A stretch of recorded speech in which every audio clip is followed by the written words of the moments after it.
ओम शांति दोस्तों।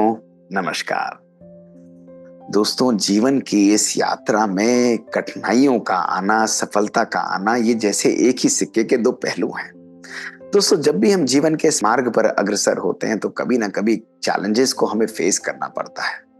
दोस्तों, जहां कभी हमारे जीवन में बहुत उत्साह होता है, कुछ करने की हिम्मत होती है, कुछ कर गुजरने की दोस्तों एक चाह होती है, वहीं कभी ना कभी फेलियर्स को जब हम फेस करते हैं तो हमारा मन दुखी हो जाता है, हमारा मन परेशान हो जाता है, हमारे मन का उत्साह दोस्तों कभी ना कभी गायब हो जाता है।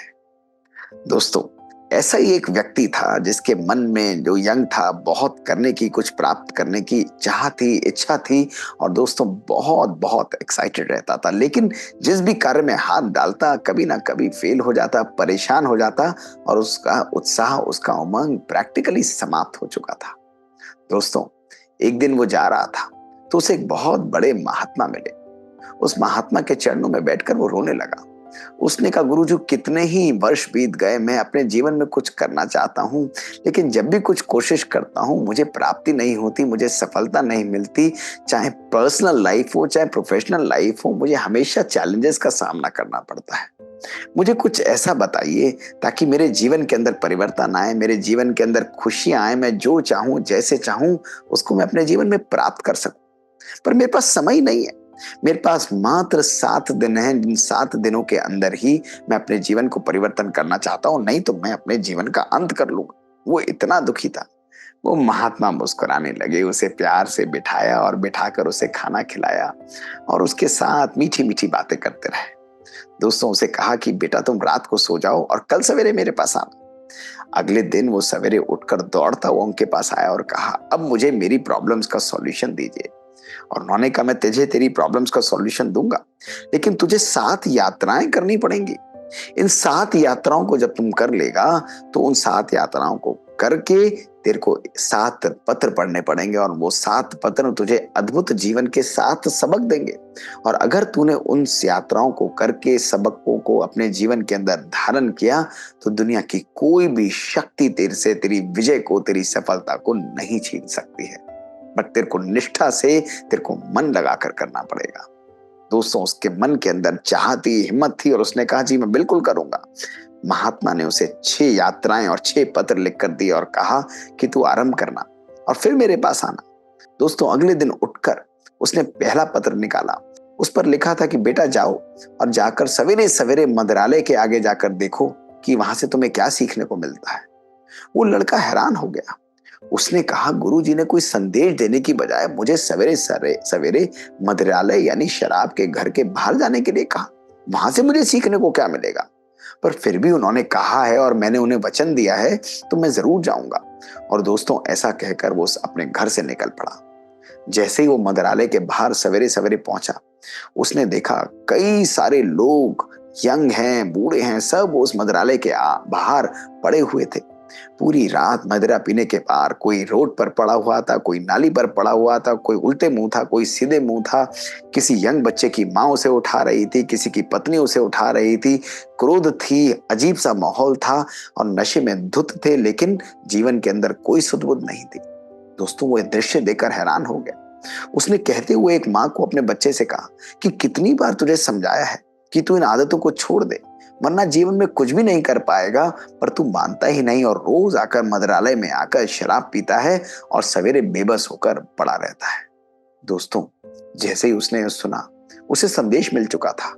वो हैरान हो गया और तुरंत अपने घर पर गया और जाकर उसने वो पत्र निकाला और पत्र पर बहुत सुंदर लिखा था और कहा कि देखा तुमने बेटा, अगर जीवन के अंदर वही पुरानी बुरी आदतों को अपने जीवन में रखोगे और रोज उन आदतों को तुम अपने जीवन में यूज करोगे तो वह भी तुम्हारे जीवन को बेबस बना देंगे। तुम चाहते हुए भी कुछ प्राप्त नहीं कर पाओगे। इसलिए आज के बाद अपने जीवन में उन आदतों को देखो जो तुम्हें सफलता से रोक रही हैं, दूर ले जा रही हैं।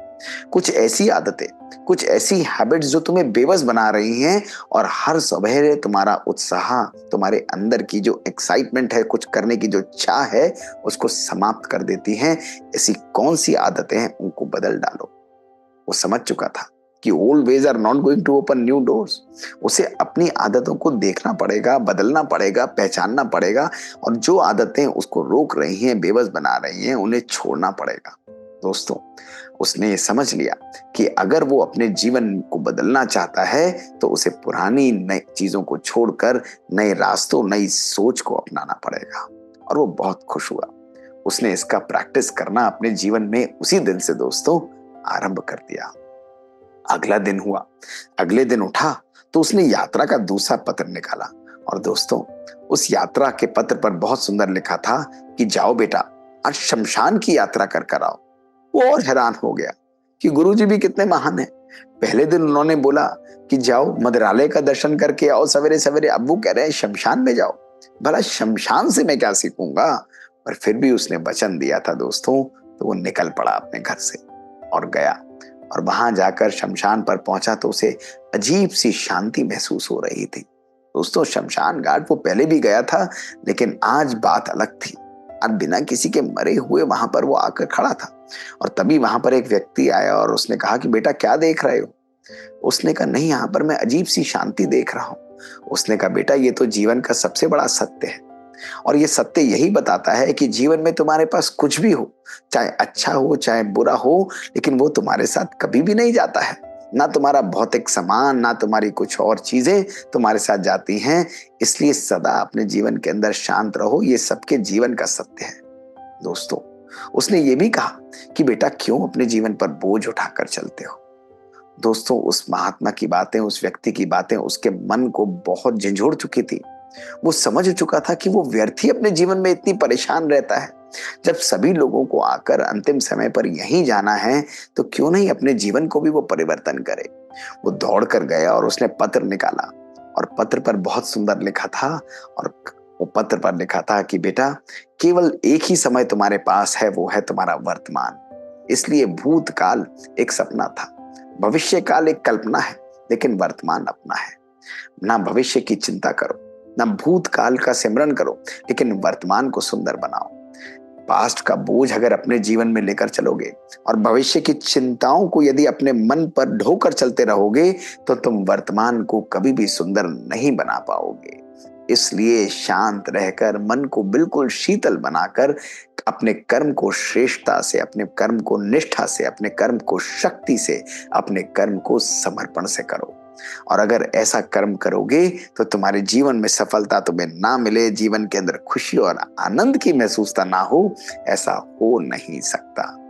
दोस्तों, उसके आंखों से आंसू निकलने लगे। उसको एक जीवन का दूसरा संदेश उस शमशान घाट पर जाकर मिल चुका था। उसने उसी समय पर प्रण किया कि अपने मन से व्यर्थ, अपने मन से नेगेटिव, अपने मन से सारी वेस्ट बातों को मैं समाप्त करता हूं और अपने जीवन को सुंदर, अपने जीवन को पावरफुल तरीके से फोकस बनाते हुए दोस्तों आगे चलता हूं। दोस्तों, वो बहुत खुश था उस दिन। रात को सोया, अगले दिन उठा, मन के अंदर बहुत उत्साह था, मन के अंदर उमंग था। उसने फट से जाकर तीसरी यात्रा का पत्र भी दोस्तों खोल डाला, और तीसरी यात्रा का पत्र लिखा था कि जाओ बेटा, आज जाकर घोड़े की दौड़ देख कर आओ। वो हैरान हो गया। उसने कहा गुरुजी ने भी अजीब बात कही कि शहर में जाकर घोड़े की दौड़ देखूं। पर फिर भी वो गया और वहां जाकर घोड़े की दौड़ को देखने लगा। उसने कहा भले भाई, घोड़े की दौड़ से मुझे क्या सीखने को मिलेगा। पर फिर भी वहां पर जाके उसने एक रेस को देखा, दूसरे रेस को देखा, और उसने देखा 4 बार रेस के अंदर एक ही घोड़ा बार बार जीत रहा था। उसने एक अद्भुत बात देखी। उसने देखा कि जो घुड़सवार था, उसका घोड़ा उसकी आंखों पर ऐसे करके एक पट्टी बंधी हुई थी साइड से, और वो पट्टी उसको इधर उधर देखने से रोक रही थी और उसको केवल अपने मार्ग पर ही केंद्रित कर रही थी। बाकी घोड़ों की आंखों पर ऐसा नहीं था। वो चलते चलते कभी इधर देख लेते, कभी उधर देख लेते, लेकिन जीतने वाला घोड़ा हमेशा सामने लक्ष्य की ओर देख रहा था।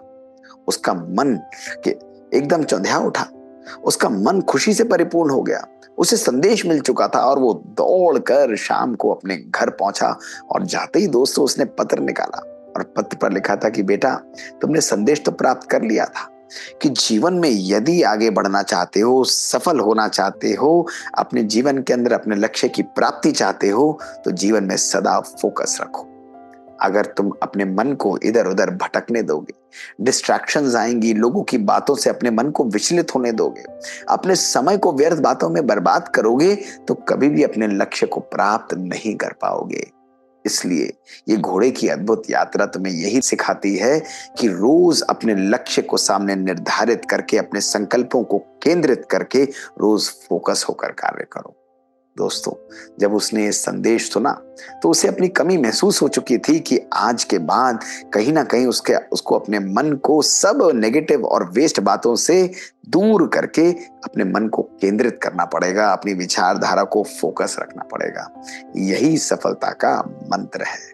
दोस्तों, ये 7 संदेशों में से 3 संदेश हैं और एक बारी हम इनको रिवाइज कर लेते हैं आज के इस एपिसोड में। दोस्तों, पहला संदेश था बेबसी की सुबह, जहां मंदिरालय पर जाकर उस बच्चे को सीखने को मिला कि अपने जीवन के अंदर पुरानी आदतों को छोड़ना और नई श्रेष्ठ आदतों को धारण करना, वही हमारी सफलता का मूल मंत्र है। दोस्तों, शमशान घाट पर जाकर उसे संदेश मिला कि पुरानी बातों को, व्यर्थ बातों को और भविष्य की चिंताओं को अपने मन पर धारण करना, उसका कोई फायदा नहीं। अगर जीवन को खुशनुमा बनाना है, शक्तिशाली बनाना है, तो वर्तमान अपना है और वर्तमान पर केंद्रित होकर अपने मन को शांत रखते हुए कार्य करना, वही हमारे सफलता का मंत्र है। दोस्तों, घोड़े की बढ़िया दौड़ से उसे सीखने को मिला कि अगर लक्ष्य की तरफ अपने ध्यान को केंद्रित करोगे और इधर उधर की बातों को छोड़ दोगे, तो दुनिया की कोई भी शक्ति तुमसे तुम्हारी सफलता को नहीं छीन सकता है। तो दोस्तों, एक हफ्ते के लिए इन 3 संदेशों को, 3 यात्राओं को आप भी करके देखिए। ये एपिसोड हमारा समाप्त नहीं होता है दोस्तों, इसकी बाकी 4 बातों को लेकर मैं अगले हफ्ते फिर आपके सामने आऊंगा और आप जरूर हमारे उस एपिसोड को भी सुनिएगा। लेकिन एक हफ्ते के लिए अपने जीवन में भी देखिए कि कौन सी ऐसी आदतें हैं जो मुझे रोक रही हैं सफलता से। दोस्तों, कहीं मेरा भी मन तो इधर उधर भटकता तो नहीं है, कहीं चिंताओं का बोझ, कहीं व्यर्थ का बोझ मेरे मन पर बैठा रहता है, जिसके कारण मेरे जीवन की खुशी गायब हो जाती है। यदि ऐसी बातें हैं तो दोस्तों, अपने मन को केंद्रित करें, अपने आप से बात करते हुए अपने अंदर परिवर्तन की अग्नि को प्रज्वलित करें। दोस्तों, दुनिया की कोई भी शक्ति आपकी सफलता को आपसे दूर नहीं ले जा सकती है। शुक्रिया दोस्तों। ओम शांति। अगले हफ्ते इसका पार्ट 2 लेकर मैं फिर आपके सामने आऊंगा। 3T सीरीज के माध्यम से दोस्तों ऐसी ही मजेदार बातें हम आपके सामने लेकर आते हैं और ये बातें हमारे जीवन को परिवर्तित कर देती हैं। यदि आपके मन में भी कुछ ऐसी बातें हैं, कुछ संदेश हैं, तो हमें लिख कर भेजिए bkdrmohitgupta@gmail.com पर।